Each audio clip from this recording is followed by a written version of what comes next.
그 지식의 문제에 있어서 바로 중보자 예수 그리스도가 계신다 이렇게 말씀을 하고 있습니다. 그래서 5절에서는 하나님은 한 분이시요 또 하나님과 사람 사이에 중보자도 한 분이시니 사람이신 그리스도 예수라. 자, 여기서 하나님의 아들 예수님을 사람이신 그리스도 예수다 이렇게 사도가 말씀하고 있다는 것을 우리가 유의해서 봐야 됩니다. 우리가 알다시피 우리가 기독론이다 그러면 크리스톨로지 예수 그리스도의 인격에 대한 그런 신학인데요. 거기에서 우리가 이 그리스도를 참 하나님이시요 참 사람이시다. 그래서 이 그리스도의 한 인격 안에 중보자로서 그가 참 사람과 참 하나님, 신성과 인성이 연합되어 있다. 우리가 이렇게 고백하고 성경이 그것을 가르치고 있습니다. 또 예수님도 말씀하시기를 누구든지 나로 말미암지 않고는 아버지께로 나아갈 수 없다 라고 말씀했고, 예수 그리스도는 참 하나님에게서 오신 참 아들이시다. 또 이런 것을 교부들은 예수 그리스도는 참 하나님에게서 나신 참 하나님이시다 이렇게도 고백하지만 빛에서 나신 빛이시다 이런 표현도 있어요. 이런 것은 우리가 삼위일체론적인 그런 표현인데 곧 예수 그리스도가 위격상에서 성부 하나님의 위격의 영광과 지혜와 능력에 있어서 동등하시다는 것을 보여주는 표현이죠. 그래서 예수 그리스도는 하나님에게서 나신 자시고, 그러나 그가 나셨을지라도 영광과 권능은 실체적으로 동등하다. 그래서 한 본질이다. 우리가 이렇게 고백을 하죠. 그러나 이 삼일째 하나님께서 우리 죄인들을 구원하실 때에는 바로 중보자 예수 그리스도가 없이는 우리가 구원을 받을 수 없기 때문에 오늘 4절에서도 바로 구원을 받고 그 다음 하나님의 이 지식, 생명과 의를 얻게 하는 이 지식도 바로 그게 진리의 지식이죠. 이 진리의 지식도 예수 그리스도를 아는 것을 통해서 참된 구원의 진리를 아는 것에 이르게 된다. 오늘 이 말씀을 하고 있는 거예요. 그래서 하나님과 사람 사이의 유일한 중보자 이 예수 그리스도로 말미암아 우리가 구원의 하나님께로 나아가고 구원의 지식도 갖게 된다. 이렇게 말씀을 하는 것입니다. 먼저 우리가 기독교에서는 구원의 문제는 진리의 문제입니다. 우리가 이 진리를 달리 말하면 이 지식의 문제라고 볼 수가 있습니다. 지식. 구원하고 지식하고 무슨 상관이냐 이러지만 여기는 기독교가 아주 고상하고 영적인 종교라는 것을 이런 표현이 보여주는 거예요. 어떻게 지식이 우리의 영혼의 생명이 되고 구원이 되느냐? 그것은 바로 고상함 때문에 그런 거예요. 그런데 그 고상함은 영적 고상함이죠. 그래서 여기서 제가 지식이다 라고 했을 때 이 지식이란 한마디로 영적 지식이에요. 여기에서 영적이라는 말은 하나님의 진리의 그 영적인 지식을 얘기하는 거죠. 그리고 바로 이 영적인 지식으로 인해서 우리 죄인이 중보자 예수 그리스도를 통해서 생명과 의를 얻게 되는 겁니다. 그리고 이 지식이 또한 우리를 의롭게 할 뿐만 아니라 거룩하게 하는 거예요. 자, 굉장히 중요하죠. 그러니까 기독교는 지식의 종교인 거예요. 그리고 그 지식은 죽은 문자의 지식이 아니에요. 무슨 뭐 죽은 시인의 사회다 뭐 이런 표현이 있지만 거기는 문자는 있고 글들은 있고 표현이 있어도 생명은 없잖아요. 하지만 기독교는 그런 죽은 문자의 지식이 아니에요. 살아 역사하시는 하나님의 영이 죽은 우리 영혼 속에서 생명과 또 그 작용을 통해서 우리를 의롭게 하시고 거룩하게 하는 것, 이런 것이 제가 말한 지식이라는 거예요. 이게 기독교가 말하는 영적 지식의 개념이죠. 그런데 바로 이 생명의 지식이라고도 할 수 있겠죠. 우리가 이거를 자, 생명의 지식이다. 그러면 이 생명이 누구를 통해서 주어지겠어요? 바로 중보자 예수 그리스도를 통해서 바로 이 생명과 의와 거룩함을 얻게 되는 것. 이게 바로 기독교 복음과 또 구원에 이르는 진리에 있어서 절대적인 그런 교훈이고 교리죠. 자, 우리가 그래서 6절에서도 보면 모든 사람을 위해서 그리스도께서 자기를 대속물로 주셨다 이렇게 말씀을 했습니다. 자, 오늘은 이러한 중보자에 대한 내용들을 좀 보려고 그럽니다. 그래서 우리가 지난주에는 하나님과 사람 사이에 중보자는 예수 그리스도 외에는 없고, 그래서 우리가 중보 기도 이런 것도 사용해서는 안 된다 그랬어요. 근데 아무리 이렇게 얘기해도 제가 보니까 그 별로 신경을 안 써요, 사람들이. 일단 1차적으로는 남상수 목사가 별로 유명하지도 않고 또 훌륭하거나 대단한 사람이 아니니까 그런 거예요. 그런데 저 말고 훌륭한 분들이 많이 있거든요. 근데 그분들도 다 중보자, 중보기도 이런 말 하면 안 된다 그러는데도 말을 안 들어요. 그 왜 그러냐 가만히 봤더니 제가 별로 유명세가 없어서라기보다도 다들 그걸 별로 중요하게 안 여기는 거예요. 중보라는 것과 중보자, 중보의 효력, 중보의 권세가 얼마나 크냐라는 것을 인식하면 그 함부로 사용 못하죠. 근데 중보라는 걸 가볍게 생각하는 거예요. 그러니까 예수님도 중보하지만 나도 중보할 수 있어, 이렇게 생각하면 뭐 아무리 그리 얘기한들 별로 그게 먹혀들지 않는 거죠. 그 말인즉 예수님의 중보가 얼마나 귀하냐를 모르기 때문에 그런 거죠. 예수님의 중보가 절대적이고 그 효력 때문에 우리의 영혼이 보존되고, 우리가 이렇게 문제투성이, 모순투성이, 연약함투성이인 우리가 하나님께 버림받지 않고 저주받지 않고 하나님의 진노를 벗어나서 하나님의 은총과 자비를 덧입고 있다. 그건 모두 예수님의 중보의 효력 때문이다. 이걸 철저하게 인식을 하면 중보란 말 함부로 못 써요. 그래서 보니까 중보의 개념뿐만 아니라 예수님의 중보의 효력도 별로 귀하게 생각을 안 해요. 그걸 모르니까 계속 중보, 내가 중보하는 게 더 중요하다고 생각하는 거예요. 성도와 성도 사이에서 어떤 권사님이 교회 신도를 위해서, 어떤 장로님이 교회 성도와 형제들을 위해서, 후배들을 위해서 기도해 주는 게 훨씬 가치 있다고 생각을 하는 거예요. 과연 그럴까요? 그러면 목사는 어떻게 구원받고 예수 믿는 성자들, 소위 우리가 사도로부터 시작해서 교부들, 유명한 어거스틴, 칼빈, 루터, 뭐 쯔빙글리, 낙스, 이런 분들은 그럼 어떻게 구원을 받겠어요? 모두 한 번 예수 그리스도의 그 중보의 효력이 역사하니까 구원받는 거죠.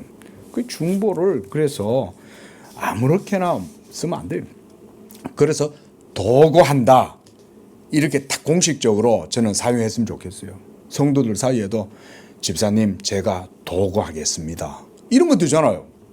이 용어를 쓰면 돼요. 목사님도 성도들을 위해서 성도님 제가 우리 성도를 위해서, 형제를 위해서, 자매를 위해서 제가 도구하겠습니다. 왜 이렇게 말 못해요? 그렇죠? 그렇게 도고라는 표현을 쓰는 게 좋다. 그러면 서로 위해서 기도해 준다 이 말이잖아요. 그 성도들도 목사를 위해서 도구하겠습니다. 이렇게 해도 돼요. 자, 그래서 오늘은 21절 보도록 하겠습니다. 자, 교황주의자들이 말하는 성자들의 중재는 유일하신 중보자 그리스도의 중재만을 가르치는 성경의 가르침과 배치된다. 자, 이게 이제 로마 카톨릭이 지금도 이루고 있죠. 지금도 사제가 중보해주면 신도들은 그들의 기도의 혜택을 입어서 복을 받거나 또는 악한 세력들에게서 보호를 받거나 또 죄에 빠지지 않고 악에 빠지지 않는다. 이렇게 생각하는 분들이 로마 교회에는 많이 있죠. 그래 이제 천주교라고 그러죠. 우리나라에서는. 자, 말씀드렸듯이 제가 무슨 종교를 폄하하는 건 절대 아닙니다. 우리가 성경의 진리에 입각해서 바르게 하나님의 말씀을 얘기를 하는 거예요.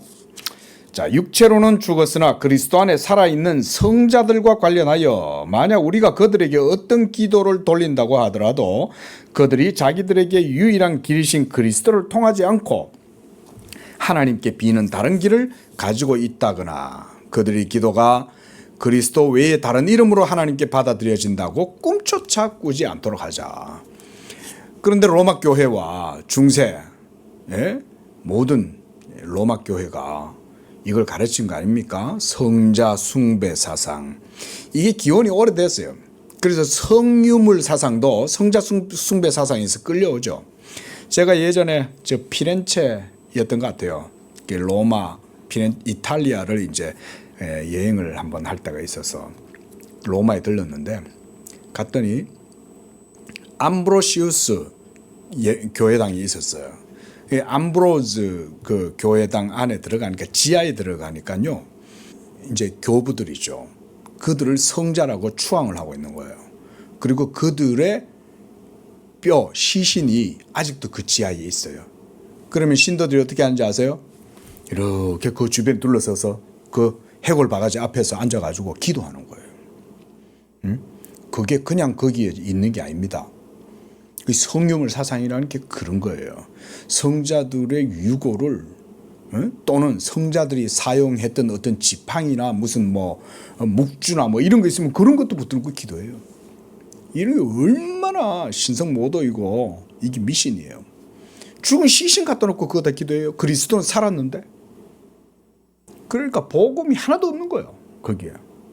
그 무슨 복음이 있어요?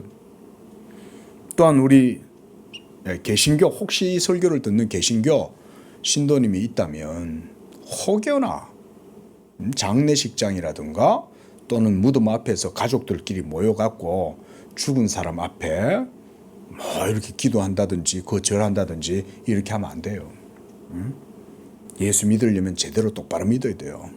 그거 가가지고 절하고 그러면서 그 앞에서 막 아버지 왜 나를 이렇게 낳으셨어요 이러면서 막 푸념하면서 아버지와 살았던 세월 아버지 아시죠 이러면서 막 아버지하고 앞에 앉아갖고는 죽은 사람하고 대화하지 마라 이 말인 거예요. 그런 거 모두가 다 쓸데없는 거고 또 무엇보다 하나님 말씀에 어긋나는 거예요. 그게 문제가 되는 거예요. 자, 606쪽입니다. 성경은 모든 것으로부터 우리를 불러내어 한 분 그리스도께 이르도록 하여 우리 하늘 아버지는 이후에 모든 것이 그 안에서 모여 하나가 되기를 원하신다. 그러니까 유일한 예수 그리스도를 통한 길로만 나아간다 이 말이에요. 그분 외에는 터미널이 없어요. 그분만을 통해서만이 나아갈 수 있다 이 말인 거예요. 성자들을 통하여 하나님께 나아가는 통로를 찾으려고 마음을 먹다가 정작 길을 잘못 들어서 그리스도로부터 멀어지게끔 된 사람들이 있었으니 그들이 제정신이 아니었다고 말하지 않는다 치더라도 어리석음의 극치가 거기에 있었다. 제가 좀 전에 말씀드렸듯 암브로시우스 무슨 레오 교황의 그 유고를 그자다가 교회 예배당 밑에 있다니까요. 교회 예배당 밑에 두는 거예요. 왜 거기다 두겠어요? 그거를 시체를. 그런 걸 숭배하는 거예요. 그 어리석음의 극치다. 칼빈도 이렇게 얘기하죠. 왜냐하면 성자들에게도 그리스도가 아니고서는 어떤 문도 열리지 않기 때문에 그렇다. 그렇죠? 예? 어거스틴이 아무리 대단한 교부였다 할지라도 어거스틴도 그리스도가 없이는 그저 한 죄인일 뿐이에요. 그러나 이것이 어떤 시대에는 일반적으로 행해졌고 지금도 교황제가 힘을 떨치고 있는 곳에서는 그렇게 하고 있음을 누가 부인하겠는가? 이게 종교개혁 당시 칼빈 당시 때죠. 근데 오늘날은 어때요? 오늘날도 마찬가지예요. 오늘날도 똑같아요. 오늘날도 다르지 않아요.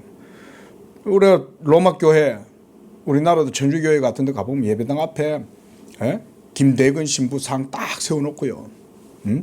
또 무슨 뭐 바오로 상, 페트로 상 뭐 다 세워놓고 그런데 절하고 들어가요. 신도들이. 왜 그러겠어요? 그거 뭐 있다고 생각하는 거 아니에요?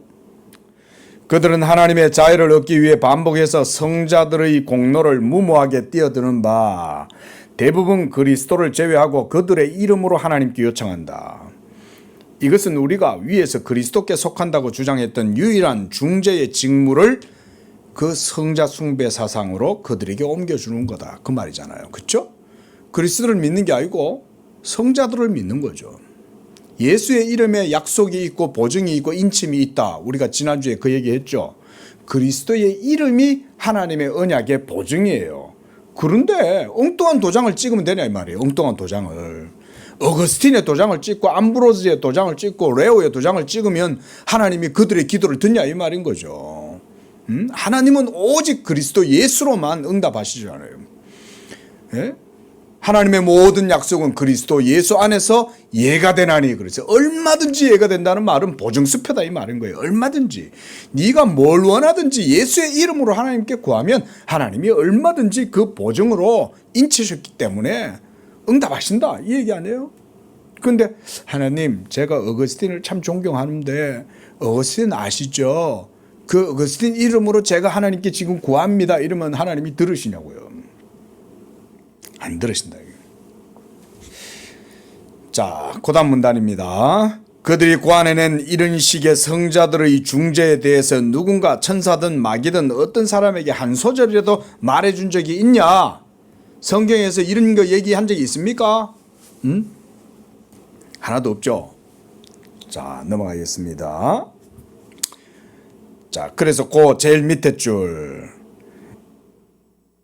제일 밑에 보면 밑에서 두 번째 줄, 아버지가 그들 각자에게 고유한 특권을 베푸셔서 부르라고 주신 칭호, 즉 다른 사람에게 옮겨서는 안 되는 유일한 중보자의 칭호를 그리스도에게서 노략질한다 이거예요.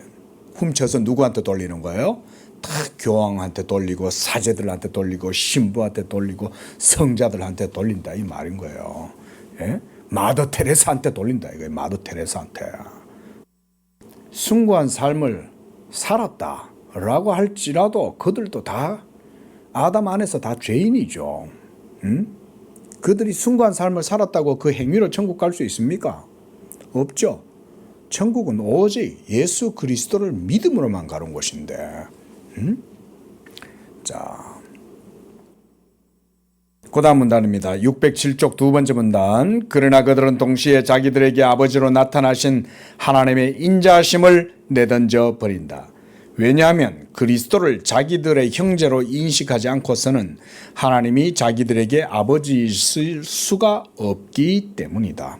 자, 하나님의 자비는 그리스도 예수 안에서 우리에게 나타나죠. 그러면 그리스도 예수 밖에 있으면 우리가 하나님의 자비를 경험할 수 있겠습니까? 거기는 하나님의 진노, 공의의 형벌, 하나님의 저주만 있어요. 그리스도 밖에서는. 그러나 그리스도 예수 안에 있으면 하나님의 인자하심을 경험할 수 있어요. 그러니까 그리스도를 자기들의 맏형, 형제로 인식하지 않고서는 이런 하나님의 인자하심을 경험할 수 없다는 거죠. 그 셋째 줄 내려옵니다. 그러므로 성경은 유일하게 그리스도만을 우리에게 제시하고 그에게 우리를 보내며 그 속에 우리를 공고히 세운다. 암브로시우스, 아까 제가 암브로즈 했죠. 암브로시우스예요. 이 암브로시우스가 이랬단 말이에요. 그는 우리의 입이시니 우리가 그를 통하여 아버지께 말하고 그는 우리의 눈이시니 우리가 그를 통하여 아버지를 보며 그는 우리의 오른손이시니 우리가 그를 통하여 아버지께 우리를 바친다. 친히 중재하지 아니하시면 우리에게나 성자들, 여기는 이제 세인트죠. 이 성자들 누구에게나 그 무엇도 하나님과 함께하는 것이 없게 된다. 암브로시우스 자신이 이렇게 말했잖아요. 예? 자, 이 뒤에서 이제 칼빈이 또 얘기하려는지 모르겠는데 천사 숭배 사상도 마찬가지입니다. 미카엘한테 기도하고 가브리엘한테 기도하고 이런 것도 모두가 다 잘못된 그런 것들입니다. 자, 고문단 밑에서 제일 밑에서 둘째 줄, 왜냐하면 그리스도의 중재에 죽은 자들의 기도와 공로, 이건 이제 성자들의 공로입니다. 공로가 뒤섞이게 될 때 그 중재는 완전히 제거되어 버리죠. 여러분 생수가 있어요. 그런데 그 생수에다가 여러분 오물이 한 방울 떨어지면 여러분 한 방울 떨어졌다고 해서 여러분 그 물을 먹습니까? 못 먹죠. 그리스도의 순수한 복음의 그 생수 속에 인간의 어떤 공로와 잡티가 거기에 조금이라도 가미되면 그것은 절대 먹을 수 없어요. 먹으면 죽는 거예요. 무엇보다 하나님이 그거를 안 기뻐하시는 거예요. 왜냐하면 오로지 하나님께 영광이 돌려지는 것은 하나님이 자기의 것만 받으시기 때문에 자기가 허락하시고 인정하시는 그 복음의 의가 아니라면 하나님은 그 어떤 것도 받지 않으시는 거예요. 하나님은 자기의 것을 받으시기 때문에. 예? 왜냐하면 거룩하시고 완전하신 하나님께 우리가 어떻게 만족을 드리고 어떻게 그분을 기쁘게 할 수 있겠어요? 오직 예수 그리스도 외에는 그게 안 돼요. 그런데 성자들과 사제들의 공로와 중보의 어떤 효력을 그리스도의 복음과 함께 섞어 넣어가 하나님께 기도한다 하면 하나님이 그걸 기뻐하시겠냐 이거예요. 도리어 하나님이 진노를 불러일으킬 뿐인 거예요. 너희가 내 의를 이런 식으로 묵사발을래? 너희가 내 아들과 내 몸을 바쳐서 이룩한 이 의를 그런 식으로 무참하게 신성모독하고 경멸하냐? 이러면서 하나님이 도리어 율법 공의의 진노로 그들을 심판하실 거 아니에요? 그래서 죽은 자들의 것만 입에 담는 것과 다를 바 없이 모욕을 당하게 될 것이다. 자, 22절입니다. 성자들의 중재는 그들에 대한 숭배와 맞물려 있다. 그들을 의지하니까, 그렇죠? 그들을 의지하니까 성자들의 중재를 바라는 거 아니에요? 그러나 어리석음이 점점 도를 더해 지금은 그 성격이 미신의 수준에까지 이르렀음이 분명하므로 이 악습은 일단 굴레를 벗기면 끝없이 방자하게 날뛰게 될 것이다. 사람들은 성자들의 중재에 관심을 쏟기 시작하게 되자 그 후로 점차 그들에게 특별한 일을 맡겨 대리하게 했다. 그 일이 다양했으므로 어떤 때는 이 성자를, 다른 때는 저 성자를 중재자로 삼아 호소했다. 또 각 사람은 특별한 성자를 신적 존재로 채택하여 수호신과 다를 바 없이 여기고 그 성자에 대한 믿음을 지키는데 헌신했다. 이런 일도 있어요, 실제로. 그러니까 성자의 상을 너무 귀하게 여겨가지고 전쟁 때에 그 성자의 상을 지키느라고 그걸 메고 막 도망을 가는 거예요. 예? 얼마나 어리석은 짓이에요. 불에 태워서 없애도 모자랄 판인데 그걸 전쟁통에 지 생명을 대신해서 지키려고 그걸 업고 도망을 간다. 이게 말이 되냐 이 말이지. 그럼 자기 스스로 지킬 줄 알아야지. 그럼 뭐 지키지도 못하는 그 나무 덩어리를 갖다 짊어지고 도망을 가냐 이 말인 거죠. 어리석기 이를 데 없는 거죠. 자, 그 다음 문단. 성자들은 자기들의 모든 갈망을 하나님의 뜻에 관련시키고 그것을 묵상하고 그것을 지키는 자들이다. 그러므로 하나님 나라의 도래를 바라고 드리는 기도 외에 어떤 다른 기도를 성자들에게 돌리는 사람들은 성자들에 대해서 어리석고 육체적이고 심지어 모욕적인 생각을 하고 있는 것이다. 자, 이것과 더불어 제가 오늘날 우리 현대의 성도님들이 목회자들을 대하는 것에 대해서도 저는 일정 부분 우리가 경계해야 된다고 생각을 합니다. 하나님의 말씀을 전하는 교사요, 영적 지도자로서, 스승으로서, 아버지로서 어느 정도 존경하고 따르는 건 좋아요. 그래서 마음을 기대는 것도 괜찮아요. 인간적으로. 근데 그 이상으로 그리스도보다 목사님한테 훨씬 더 많이 기댄다든지, 또는 목사님을 그리스도보다 더 권위 있다든지, 목사님의 기도가 예수 믿는 믿음보다 더 효력이 있다든지 이렇게 생각하면 그것은 동일한 우를 범하는 것과 같아요. 개신교인들도. 그 목사님 좋아해도 너무 예수님보다 사랑하는 걸 따르면 안 돼요. 목사는 그냥 허수아비예요. 허수아비. 하나님이 자기의 말씀을 그에게 맡겨주고 그 허수아비 같은 사람이 그냥 성경을 들고 막 뭐라고 떠드는 거예요. 그러면 그것만 들어도 돼요. 하나님은 그런 허수아비 같은 목사가 하나님의 성경의 말씀을 전하면 거기에 성령의 능력으로 역사해서 자기의 그 능력이 약함에서 나온다는 걸 보여주시고, 그래서 전적으로 하나님께만 영광 돌리도록 하는 거예요. 근데 너무 목사를 의지해요. 안 돼요. 여러분 그거 꼭 하셔야 돼요. 어떨 때 신방 가보면 신도들이 예수님 좀 믿으세요 이렇게 얘기해도 목사가 집에 오는 게 더 좋아. 그런 걸 보면 마음이 아파요. 너무 연약하니까 마음 한편으로 이해는 되죠. 연약한 믿음의 성도니까. 아직 그리스도에 대한 믿음도 온전치도 못하고 맨날 신세한탄을 하면서, 그러고 그냥 살면서도 예수 믿을 생각은 안 해요. 교회를 다녀도 교회 와가 자기 하고 싶은 얘기나 하고 자기 얘기 들어주는 건 좋아도 복음 듣지는 않아요. 그러니까 믿음이 안 자라요. 그 목사님 자기한테 신경 안 써주면 막 삐져. 그 사람은 아직 예수님을 온전히 믿지 않기 때문에 그런 거예요. 근데 예수님을 온전히 믿으면 어때요? 목사가 부족하고 연약하고 때로 바빠가 자기를 신경 못 쓰고, 때로는 어떨 때는 의도치 않게 참 이렇게 지나도 그 섭섭해하지도 않아요. 왜?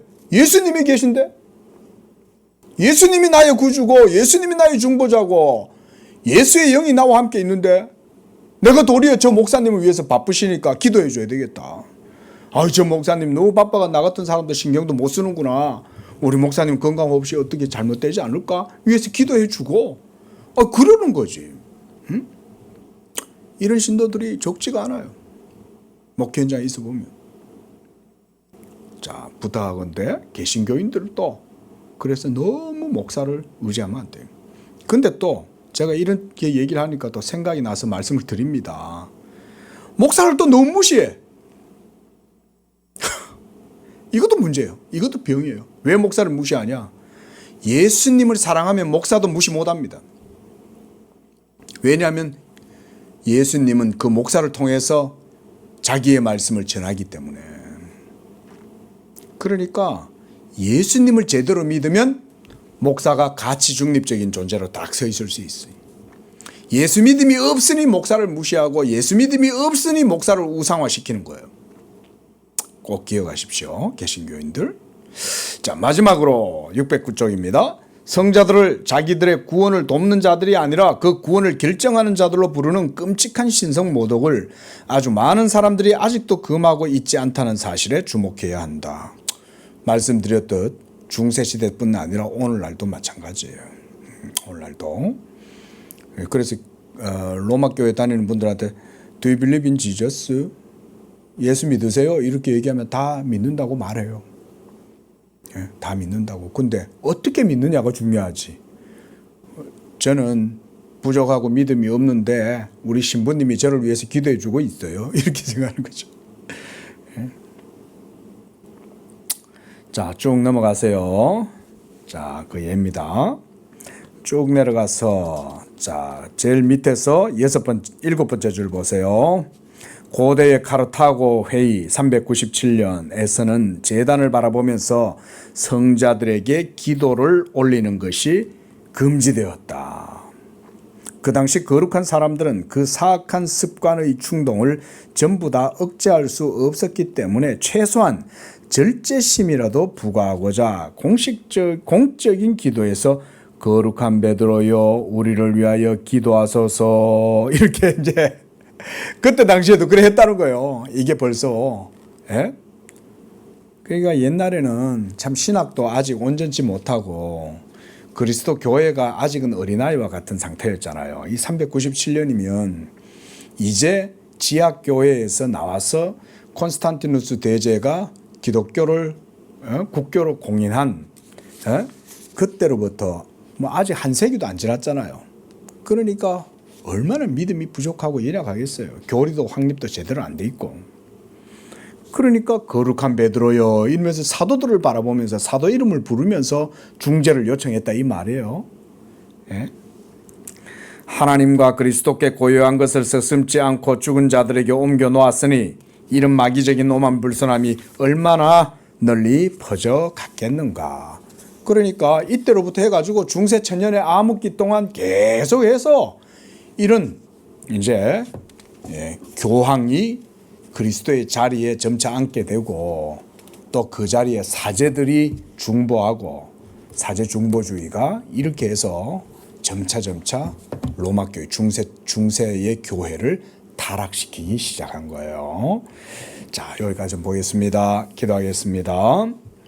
거룩하시고 자비로우신 주 하나님 아버지, 우리에게 유일하신 중보자 예수 그리스도를 이 땅에 보내주시고 영원한 말씀이 육신이 되셔서 참 사람으로서 우리를 대신하여 십자가에서 모든 의를 이루시고 죽으사 이제는 그 그리스도의 죽으심을 통하여 우리를 향하신 하나님의 모든 진노와 저주와 율법 공의의 형벌에서 우리를 해방하시고 자유롭게 하시니 감사합니다. 그런데 이렇게 크고 놀라운 복음을 우리에게 주셨음에도 여전히 아버지여 우리들 가운데 많은 적지 않은 자들이 하나님이여 그리스도의 이름을 모독하고 복음을 무시하면서 도리어 눈에 보이는 아버지 하나님이여 사제들이나 눈에 보이는 교황이나 눈에 보이는 목사들이나 눈에 보이는 지도자들을 더 숭배하고 그들의 이름 성인들의 이름을 부르면서 하나님의 그 은혜와 복음을 모독하는 경우가 많이 있습니다. 주여 이 시대에도 참되고 바른 믿음을 주셔서 하나님이여 오직 예수 그리스도 유일한 중보자 그를 통해서만 우리가 하나님께 기도할 수 있고 그의 이름이 하나님 앞에서 보증이요 인치심이라는 사실을 기억하고 하나님 앞에서 항상 이 복음의 신앙으로 영광을 돌리는 그런 우리 성도들의 삶이 되게 하여 주시옵소서. 예수님의 이름으로 기도합니다. 아멘.